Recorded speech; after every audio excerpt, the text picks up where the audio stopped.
Հետևիր սրտիդ ձայնին, այն քեզ ուզում է տանել անհայտ հեռուներ, վայելիր աշխարհի չքնաղ քաղաքներն ու արևոտ լողափերը նոր զգացողություններով, նոր համերով։ 2026-ը թող լինի հույսերի, մոտիվացիայի, նպատակների իրագործման տարի։ Եվ հիշեք, ամեն ինչ սկսվում է մեկ որոշումից։ Նոր տարին գալիս է նոր հնարավորություններով ու արկածներով։ Քո հաջորդ արկածը մեկ թռիչքի հեռավորության վրա է։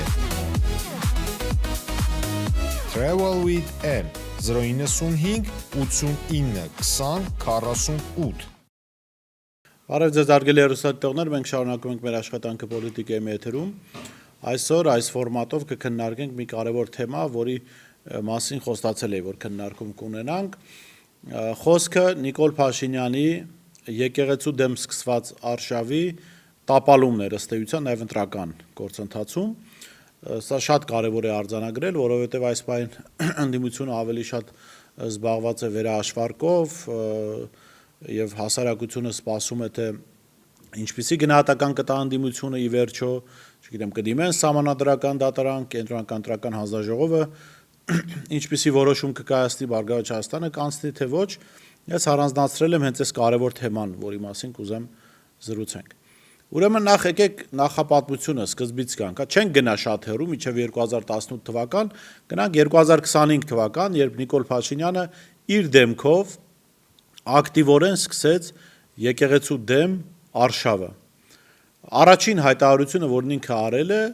ուրեմն 2025 թվականի մայիսի 29-ին է եղել, երբ կառավարության նիստի ժամանակ հայտարարեց, որ Հայաստանի եկեղեցիները ներողություն արտահայտության համար չուլանացված են։ Սա ըստ էության տրիգեր հայտարարություն էր, դիտավորյալ արված, որը պիտի բերեր եկեղեցու արձագանքին, եկեղեցու ներկայացուցիչների արձագանքին, բնականաբար արձագանք եղավ, դիվանապետը արձագանքեց, հետո Փաշինյանն ու քաղաքացիական պայմանագիրը եւ իր մի շարք կամ տասնյակ հարյուրավոր կվադրոբերներ հարցակում, տեղեկատվական հարցակում սկսեցին եկեղեցու դեմ, ի վերջո գործընթացները գնացին նրան, որ իրենց միացան նաև եկեղեցու այլ ներկայացուցիչներ, մի շարք ներկայացուցիչներ արդեն նախկին են, առաջին անձը, ով միացավ, Հովանավանքի նախկին հոգևոր սպասավորն էր, Արամ Ասատրյան, եւ իր միանալով Փաշինյան ըստ էության լեգիտիմություն ստացավ, կամ ոչ թե լեգիտիմություն ստանալու տպավորություն ստեղծեց, որ իր այս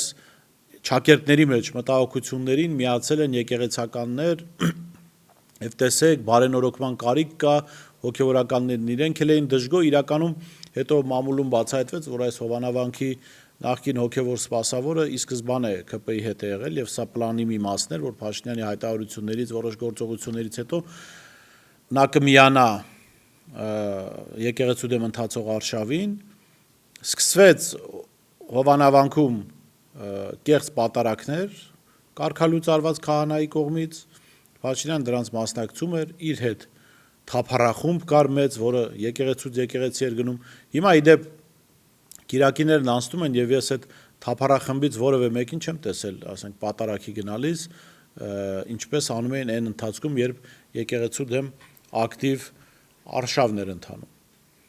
Հետո Փաշինյանը կարողացավ կոմպրոմատներ գործադրելով իր ազդեցության տակ վերցնել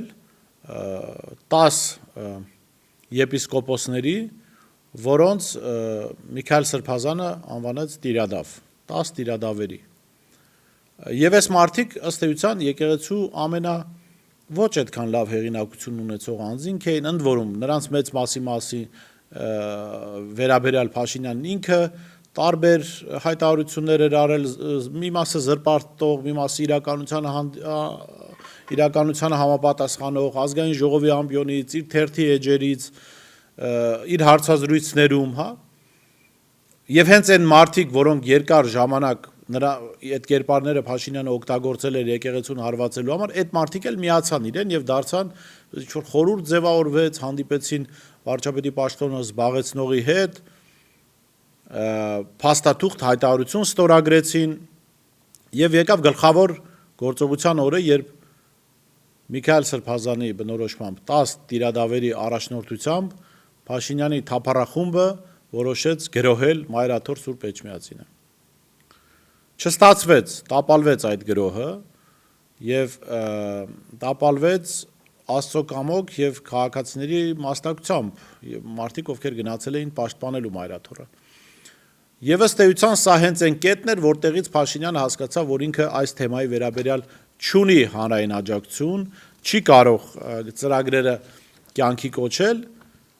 եւ հետ քաշվեց, քանի որ նախընտրական փուլ էր սկսում, ակտիվ գործողությունների մասով հետ քաշվեց, բայց ծրագիրը չէր դադարել։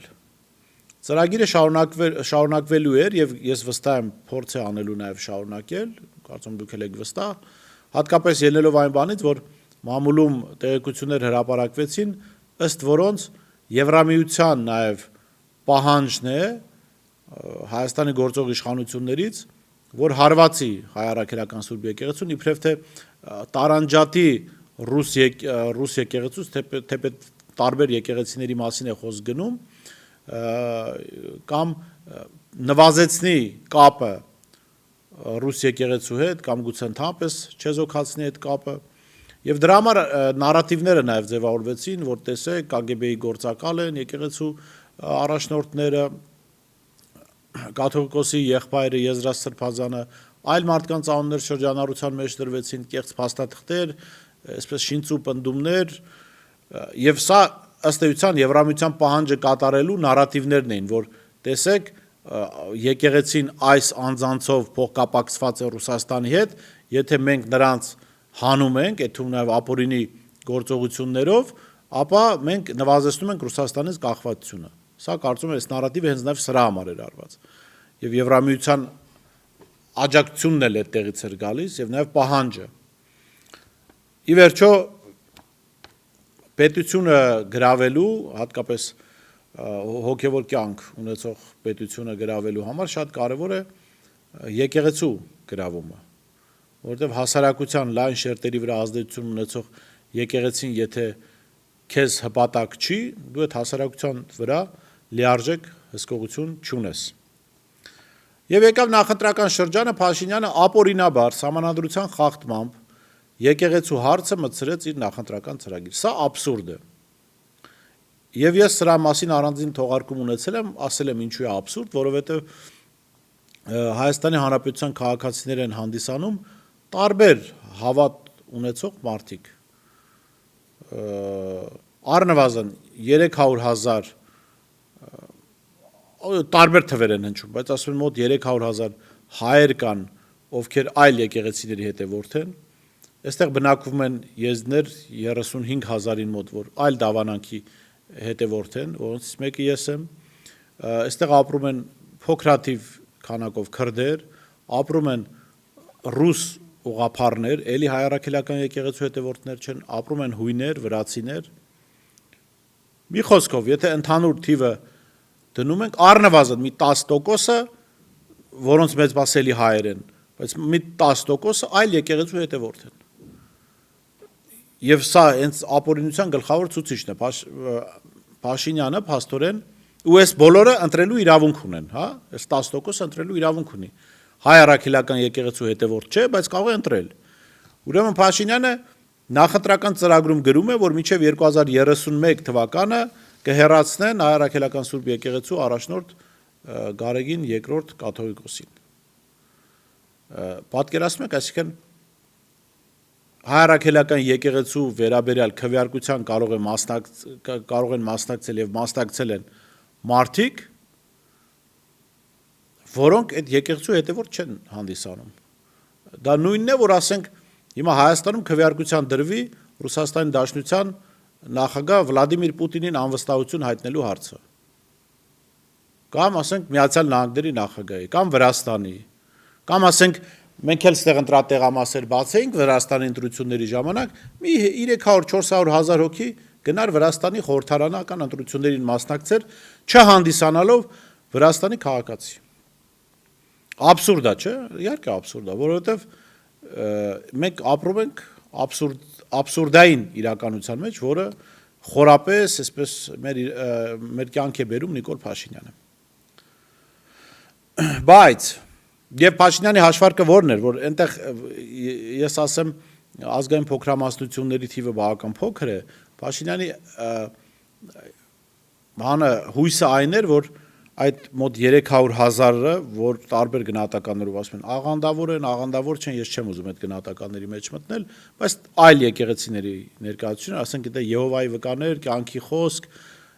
ավետարանչականներ, չգիտեմ, մի խոսքով դուք երևի ինձանից լավ գիտեք, տարբեր եկեղեցիներ կան, որ այն նրանք ի վնաս հայրաքելական եկեղեցու կգնան Փաշինյանին կողմ կքվեարկեն։ Եվ ըստ էության գուցե նաև գնացել են, եւ Փաշինյանի այդ 726,000-ը գուցե նաև դրանով է պայմանավորված, որ ձայները ավելացել են։ Բայց անգամ այս պարագայում Նիկոլ Փաշինյանն ու քաղաքացիական պայմանագիրը ստացան 50-% ու այստեղ էական չի ինչքան է մինուս։ 1%, 5%, 20%, 30%, 50-։ Այսինքն իր ծրագրում գրված այս օրակարգը չունի հանրության մեծամասնության աջակցությունը եւ իր մյուս օրակարգերն էլ։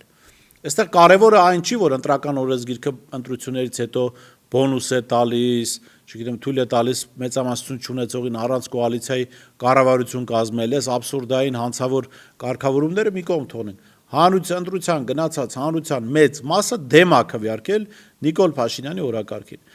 Այդ թվում նաև եկեղեցու վերաբերյալ այս օրակարգին։ Սա շատ կարևոր արձանագրում է, սա ապտակ էր Նիկոլ Փաշինյանին հանրության կողմից եւ հայ առաքելական Սուրբ եկեղեցին այս թեման պիտի նաև օգտագործի Փաշինյանի դեմ, քաղաքական ուժերը սա պիտի օգտագործեն, ասելով, որ դու քո հնչեցրած օրակարգերի համար չունես մեծամասնություն, անկախ նրանից դու կառավարություն ձևավորում ես թե չէ։ Դու չունես մեծամասնություն։ Հանրության 50+%-ը դեմ է քվեարկել այն օրակարգերին, որը դու բերել ես, այդ թվում նաև եկեղեցու հետ կապված այս օրակարգին։ Սա շատ կարևոր ապտակ էր, ես կարծում եմ բոլոր այդ ձախողումները մի կողմ թողնած հիասթափությունը, հանրության դժգոհությունը ընդդիմադիր ուժերից, որոնք տեղին են եւ տարբեր այլ գնահատականներ, գլխավոր գնահատականը ինձ համար սա է, որ Փաշինյանի օրակարգերին հանրության մեծ մասը դեմ է քվեարկել եւ սա կարևոր ուղերձ է ու քաղաքական հենարան է պրոցեսներ առաջ տանելու։ Քաղաքական հենարան է պրոցեսներ գեներացնելու։ Մնացածը արդեն հնարավորության, մտքի, կարողության, կամքի հարց է,